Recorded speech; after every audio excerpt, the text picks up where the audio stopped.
नमस्कार मंडळी, मायबोली मराठी न्यूज या आपल्या चॅनलमध्ये आपणा सर्वांचं अगदी मनापासून स्वागत आहे। तुम्हाला पुन्हा एकदा कोणत्याही आधाराशिवाय आरामात चालायचं आहे का? पण तुमचे पाय आणि गुडघे तुम्हाला पूर्ण साथ देत नाहीत का? बाजारातून रोजच्या गरजेच्या वस्तू आणण्यासाठी थोडं चालल्यावरच तुम्हाला इतका थकवा येतो की पुढे चालणंही कठीण होऊन बसतं का?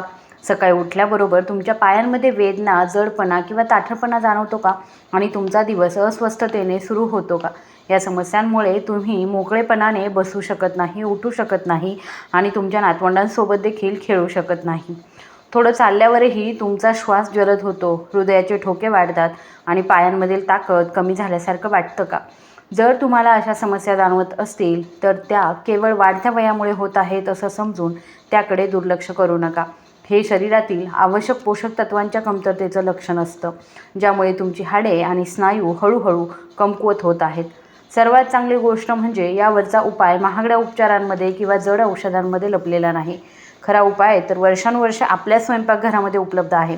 आज मी तुम्हाला अशा काही देशी सुपरफूडबद्दल सांगणार आहे, जे तुमची हाडे मजबूत करण्यास आणि स्नायूंची सूज, वेदना आणि ताठरपणा हळूहळू कमी करण्यास मदत करतील। हे 5 पदार्थ कोणते आहे, ते खाण्याची योग्य पद्धत कोणती आहे आणि सर्वात महत्त्वाचं म्हणजे ते खाताना कोणत्या चुका टाळायला पाहिजेत, या व्हिडिओमध्ये तुम्हाला हे सर्व तपशीलवार शिकायला मिळेल। जर तुम्हाला पुन्हा वेदनामुक्त, थकवामुक्त आणि पूर्ण आत्मविश्वासाने फिरायचं असेल तर ही माहिती खूप उपयुक्त ठरू शकते। जर तुम्ही चॅनलला पहिल्यांदा भेट देत असाल तर नक्की सबस्क्राईब करा आणि हा व्हिडिओ तुमच्या कुटुंबासोबत आणि ओळखीच्या लोकांसोबत नक्की शेअर देखील करा, कारण कुणास ठाऊक ही माहिती कोणाच्या तरी आयुष्यामध्ये मोठा बदल घडवू शकते। चला आता या महत्त्वाच्या माहितीला सुरुवात करूया। जेव्हा आपण हाडे मजबूत करण्याचा विचार करतो तेव्हा सर्वात आधी आपल्या मनामध्ये विचार येतो तो म्हणजे दुधाचा, बरोबर ना? पण तुम्हाला हे जाणून आश्चर्य वाटेल की लहान तिळाच्या दाण्यांमध्ये दुधापेक्षा कित्येक पटीने जास्त कॅल्शियम असतं। वैज्ञानिकदृष्ट्या 100 ग्रॅम तिळामध्ये अंदाजे 1250 मिलीग्रॅम कॅल्शियम असतं, तर पूर्ण फॅट असलेल्या दुधामध्ये फक्त सुमारे 123 मिलीग्रॅम असतं। म्हणूनच तिळाला हाडांसाठी एक महत्त्वाचं अन्न मानलं जातं। यामुळे लॅक्टोज असहिष्णुता असलेल्या आणि दूध पिऊ न शकणाऱ्या लोकांसाठी ते अत्यंत फायदेशीर ठरतं। कॅल्शियमसोबतच तिळामध्ये मॅग्नेशियम, फॉस्फरस आणि झिंक यांसारखी अनेक महत्त्वाची खनिजे देखील लक्षणीय प्रमाणामध्ये असतात। हे पोषक तत्वे एकत्रितपणे हाडांची घनता सुधारण्यास आणि हाडांची झीज रोखण्यास मदत करतात, ज्यामुळे ऑस्टिओपोरोसिसचा धोका लक्षणीयरित्या कमी होतो। तिळामध्ये प्रथिने आणि आवश्यक फॅटी ॲसिड्स देखील लक्षणीय प्रमाणामध्ये असतात, जे स्नायू मजबूत करण्यास आणि पेटके कमी करण्यास मदत करतात। आता प्रश्न असा येतो की तिळाचं सेवन नक्की कसं करावं? तुम्ही दररोज सुमारे 15 ते 20 ग्रॅम भाजलेले तीळ सहज खाऊ शकता। ते पूर्णपणे चावून खावेत, जेणेकरून तुमचं शरीर सर्व पोषक तत्व शोषून घेऊ शकेल। तुम्ही नाश्त्यासोबत दुपारच्या जेवणानंतर सुमारे 1 तासाने किंवा संध्याकाळी तिळाचं सेवन करू शकता। हिवाळ्यात तीळ आणि गुळाचे लाडू खाणं अधिक फायदेशीर ठरतं। तिळामध्ये कॅल्शियम आणि मॅग्नेशियम असतं, तर गुळामध्ये लोह असतं। यामुळे ॲनिमिया कमी होण्यास सुद्धा मदत होते। हिवाळ्यामध्ये संपूर्ण हंगामामध्ये तिळाचं नियमित सेवन करणं फायदेशीर मानलं जातं। तिळाचा स्वभाव अल्कधर्मी असतो, ज्यामुळे शरीरातील वाढलेली आम्लता कमी होण्यास आणि वात संतुलन राखण्यास मदत होते। वृद्धांसाठी तिळाला नैसर्गिक औषध मानलं जातं। आता आपण आपल्या आहारामध्ये समाविष्ट करण्यासारख्या आणखी एक महत्त्वाच्या घटकाबद्दल बोलूया, हळदीचं दूध, ज्याला आपण गोल्डन मिल्क असंही म्हणतो। वैज्ञानिक अभ्यासानुसार हळदीची खरी शक्ती तिच्या मुख्य घटक कर्क्युमिनमध्ये आहे। याला एक अत्यंत प्रभावी दाहविरोधी आणि अँटीऑक्सिडंट्स मानलं जातं। जसजसं आपलं वय वाढतं तसतसा शरीरातील जुनाट दाह वाढतो। या दाहामुळे सांधेदुखी, संधिवात आणि सांधे आखडणं यांसारख्या समस्या वाढू शकतात। कर्क्युमिन दाह निर्माण करणाऱ्या एन्झाईम्सना नियंत्रित करतो। दुधातील कॅल्शियम हाडे मजबूत करतात आणि हळदीतील कर्क्युमिन त्यांना वेदना आणि दाहापासून वाचवण्यासही मदत करतात। हे मिश्रण शरीरासाठी एका शक्तिशाली संरक्षक कवचाप्रमाणे काम करतं। हळदीचं दूध तयार करण्यासाठी रात्री 1 ग्लास दुधामध्ये अर्धा चमचा हळद पावडर घाला। इच्छित असल्यास कच्ची हळद देखील वापरता येते। हे दूध अधिक प्रभावी बनवण्यासाठी त्यात 1 ते 2 चिमूटभर काळी मिरी घाला। काळ्या मिरीमधील पायपेरिन कर्क्युमिनचं शोषण अनेक पटींनी वाढवतं। म्हणूनच हळद आणि काळी मिरी यांचं मिश्रण अधिक प्रभावी मानलं जातं। जर तुमच्या गुडघ्याचं किंवा सांध्यांचं दुखणं अनेक वर्षांपासून कायम असेल आणि जर तुम्हाला पित्ताशयाचा त्रास होत असेल तर तुम्ही दुधामध्ये पाव चमचा जी आहे ती सुंठ पावडर घालू शकता। आलं वेदना आणि सूज कमी करण्यास मदत करतं, ते वात संतुलित करण्यास देखील मदत करतं. झोपण्यापूर्वी हे दूध पिणं सर्वात फायदेशीर मानलं जातं. हे लक्षात ठेवा की कमी रक्तदाब असलेल्या लोकांनी हळदीचं दूध सावधगिरीने वापरावं, कारण हळदीमुळे रक्तदाब आणखी कमी होऊ शकतो. त्याचप्रमाणे पित्ताशयाचा त्रास असलेल्यांनी देखील हळदीचं सेवन जपून करावं, कारण त्यामुळे पित्ताचे उत्पादन वाढते. तिसरी गोष्ट जी तुम्ही तुमच्या रोजच्या आहारामध्ये नक्की समाविष्ट केली पाहिजे ती म्हणजे मोड आलेले चणे आणि मोड आलेले मूग, ज्यांना सामान्यतः स्प्राउट्स म्हटलं जातं. प्राचीन काळापासून लोक म्हणतात की मोड आलेले चणे खाल्ल्याने शरीराला घोड्यासारखी ताकद मिळते आणि हळूहळू अशक्तपणा दूर होतो. विज्ञान देखील याची पुष्टी करतं की मोड आलेले चणे आणि मूग हे प्रथिने आणि लोहाचं उत्कृष्ट स्रोत आहेत. ते शारीरिक अशक्तपणा आणि ॲनिमिया कमी करण्यासाठी खूप उपयुक्त ठरतात. विशेषतः वृद्धांमध्ये स्नायूंची निर्मिती आणि दुरुस्ती, थकवा कमी करणं आणि ताकद टिकवून ठेवण्यासाठी प्रथिने हे एक आवश्यक पोषक तत्व मानलं जातं. त्यामध्ये असलेले लोह हिमोग्लोबिनची पातळी वाढवण्यास मदत करतं, ज्यामुळे संपूर्ण शरीरातील विशेषतः पायांमधील रक्ताभिसरण सुधारतं. जेव्हा रक्ताभिसरण व्यवस्थित राहतं तेव्हा पायांमधील मुंग्या येणं, बधिरता आणि अशक्तपणा यांसारख्या समस्या हळूहळू कमी होतात. म्हणूनच मोड आलेली धान्ये आरोग्यासाठी खूप फायदेशीर मानली जातात. भिजवलेले हरभरे आणि मूग मोड आणून खाणं हे अत्यंत फायदेशीर मानलं जातं. त्यांना मोड आणणं खूप सोपं आहे आणि या प्रक्रियेमुळे त्यांचे पौष्टिक मूल्य अनेक पटींनी वाढतं. आता प्रश्न असा येतो की ते कसं तयार करावं आणि खाण्यासाठी कोणती पद्धत सर्वात फायदेशीर आहे. चला हे समजून घेऊया. मोड आलेले मूग आणि हरभरे, बारीक चिरलेला कांदा, टोमॅटो, थोडा लिंबाचा रस, थोडं काळं मीठ आणि काळी मिरी पूड एकत्र करून एक साधं पण पौष्टिक सॅलड तयार करा. हे सॅलड नाश्त्यासाठी सहजपणे खाल्लं जाऊ शकतं. दुपारच्या जेवणानंतर सुमारे 1.5 ते 2 तासांनीही ते खाल्लं जाऊ शकतं. यामुळे दीर्घकाळ टिकणारी ऊर्जा मिळण्यास मदत होते. ज्यांना पचनाच्या समस्या आहेत किंवा ज्यांची पचनक्रिया खराब आहे ते हे मोड हलके वाफवून किंवा उकळून देखील घेऊ शकता. उकळल्याने किंवा वाफवल्याने ते पचायला सोपे जातात आणि शरीराला त्यातील सर्व पोषक तत्व अधिक चांगल्या प्रकारे शोषून घेता येतात. त्यामुळे ज्यांची पचनक्रिया कमकुवत आहे त्यांच्यासाठी ही पद्धत अधिक योग्य मानली जाते. आता पुढच्या महत्त्वाच्या घटकाबद्दल बोलूया, ते म्हणजे बदाम, ज्याचा तुम्ही तुमच्या रोजच्या आहारामध्ये नक्की समावेश केला पाहिजे. बदामामध्ये कॅल्शियम, प्रथिने, मॅग्नेशियम आणि आरोग्यदायी चरबी चांगल्या प्रमाणामध्ये असते.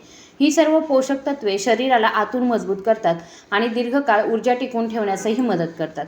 कॅल्शियम आणि मॅग्नेशियम एकत्र मिळून हाडे मजबूत करतात आणि स्नायूंच्या योग्य आकुंचनास मदत करतात. यामुळे पायाचे पेटके लक्षणीयरित्या कमी होऊ शकतात. बदामातील प्रथिने आणि आरोग्यदायी चरबी दीर्घकाळ टिकणारी ऊर्जा देतात, ज्यामुळे दिवसभर थकवा आणि अशक्तपणा कमी होतो. दररोज सुमारे 5 ते 6 भिजवलेले बदाम खाणं आवश्यक आहे.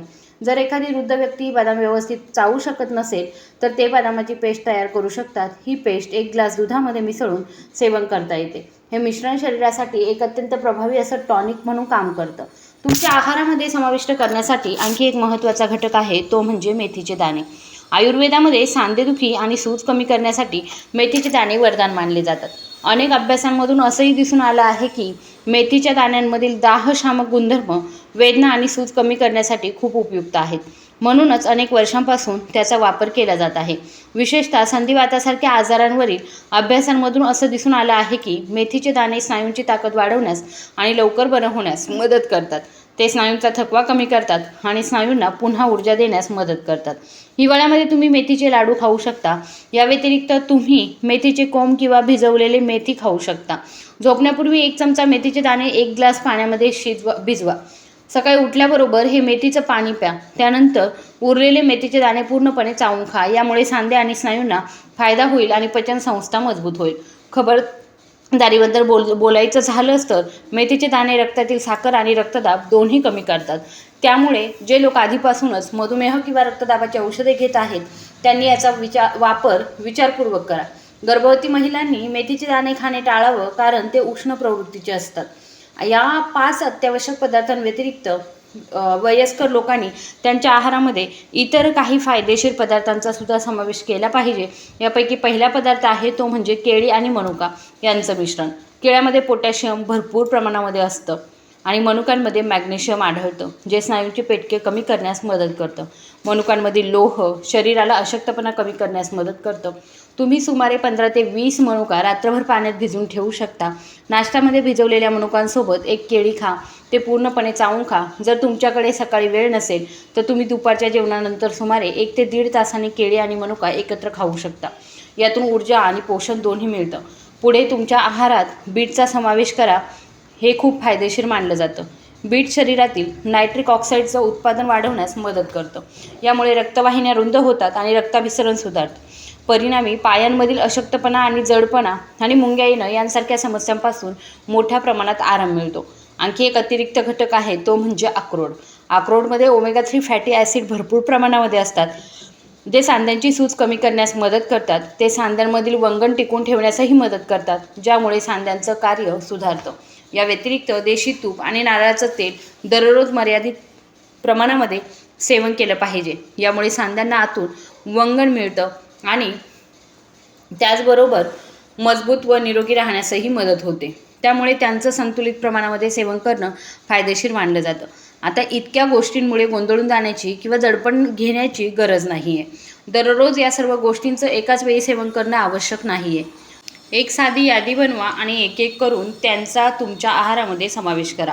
या गोष्टी तुमचे सांधे, स्नायू, पाय आणि संपूर्ण शरीर आतून मजबूत, निरोगी आणि सक्रिय ठेवण्यासाठी खूप उपयुक्त आहे. आता मी तुम्हाला अशा गोष्टींबद्दल सांगणार आहे ज्या तुम्ही एकतर पूर्णपणे टाळल्या पाहिजेत किंवा मग खूप कमी प्रमाणामध्ये सेवन केल्या पाहिजेत.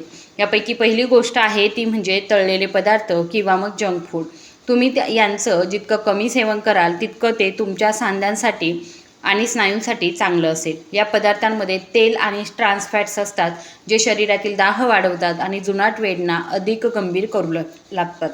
पांढरी साखर आणि पॅकबंद ज्यूसचं सेवन टाळणं देखील उत्तम आहे. हे पदार्थ दाह वेगाने वाढवतात आणि सांधे व स्नायूंच्या वेदना अधिक गंभीर करू शकतात. मिठाचं अतिरिक्त सेवन देखील टाळावं, कारण अतिरिक्त मिठामुळे शरीरामध्ये पाणी साठून राहतं. यामुळे सूज वाढते, ज्यामुळे पायांमध्ये जडपणा आणि थकवा येतो. जर तुम्ही लाल मांस किंवा मग प्रक्रिया केलेलं मांस खात असाल तर ते तुमच्या आहारातून हळूहळू काढून टाका. या पदार्थांमध्ये असे घटक असतात जे सांध्यांमधील दाह वाढवतात आणि दाह अधिक काळ टिकवू शकतात. म्हणून जर तुम्ही लाल मांस खात असाल तर आजच ते सोडण्याचा निर्णय घ्या, जेणेकरून तुमच्या सांध्यांना आणि स्नायूंना हळूहळू आराम मिळेल. आता तुम्हाला काय खावं आणि काय टाळावं याची चांगली समज आली आहे. पण विचारात घेण्यासारखा आणखी एक महत्त्वाचा मुद्दा आहे. खरं तर दीर्घकाळ टिकणारी ताकद तेव्हाच मिळते जेव्हा योग्य पोषण आणि शारीरिक हालचाल एकत्र येतात. हे दोन्ही मिळून एकमेकांचे परिणाम अनेक पटींनी वाढवतात. जर तुम्ही पौष्टिक आणि आरोग्यदायी पदार्थ खात असाल तर तुमचं शरीर अजिबात सक्रिय ठेवत नसाल तर तुम्हाला त्या पोषणाचं पूर्ण फायदे मिळू शकणार नाही. म्हणून योग्य आहारासोबतच दररोज काही शारीरिक हालचालींचा समावेश करणं देखील महत्त्वाचं आहे.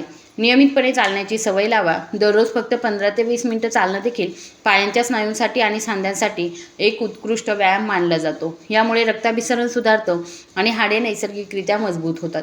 जेव्हा रक्तप्रवाह योग्य प्रकारे वाहतो तेव्हा स्नायू मजबूत होतात. वेदना आणि अशक्तपणा देखील हळूहळू कमी होते. म्हणूनच डॉक्टर आणि आरोग्यतज्ञ दररोज काही वेळ चालण्याची शिफारस करतात. दिवसाची सुरुवात हलक्या स्ट्रेचिंगने करणं हे देखील फार फायदेशीर मानलं जातं. यामुळे शरीरातील ताठरपणा हळूहळू कमी होतो. सांधे मोकळे होऊ लागतात, ज्यामुळे हालचाल करणं सोपं होतं. सकाळी उठल्यावर आपले हात, पाय आणि कंबर यांचे 2 ते 3 मिनिटे हलकंसं स्ट्रेचिंग करा. यामुळे शरीर दिवसभर तंदुरुस्त, चपळ आणि सक्रिय राहतं. मला मनापासून आशा आहे की ही माहिती तुमच्यासाठी नक्कीच उपयुक्त आणि फायदेशीर ठरली असेल. या टिप्सचा तुमच्या आहारामध्ये आणि दैनंदिन दिनचर्येमध्ये नियमितपणे समावेश करा. थोड्याच काळात तुम्हाला तुमच्या आरोग्यात लक्षणीय आणि सकारात्मक बदल दिसायला लागतील.